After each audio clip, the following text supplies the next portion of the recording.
мынау Рамиль Мухаряпов деген кеше қазақ тілінде жауап беру нацизм, қазақ тілінде жауап беру мәдениеттің төмендігі деген әлгі Чоко Лайф, Чоко бірдеме дегендердің иесі жай ғана қазақ тілін менсінбейтін адам емес, басы мақтаға толған ватник, қып-қызыл шовинист екенін біліп жатырмыз.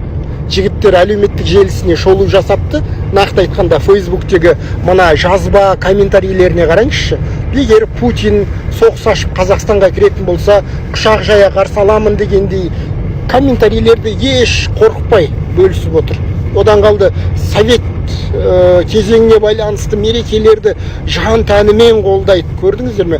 Осындай ватник, осындай шовинист адамның, білмеймін, үлкен қаржыға ие болуы бұл Қазақстанның мемлекеттің тәуелсіздігіне әжептәуір зиян, зауалда абайлау керек. Кешіріммен шектелмеу керек.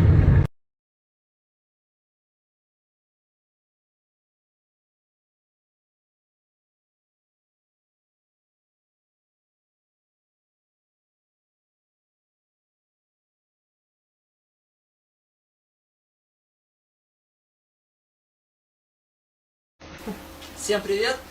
Вот мы съездили, собственно, в типографию, привезли нашу продукцию, наши дневнички. Могу сказать, что уверен, что с такой любовью, с какой наша компания делает дневники, ни одна другая в России, да, может быть даже в мире, этим не занимается. У нас есть здесь специальный символ, мы его сделали. Вот, если на видео поместится, Фотобук, наш логотип, и написано, что продукция изготовлена с любовью компании Фотобук, специально для, вот эта продукция для Центра образования номер 1048.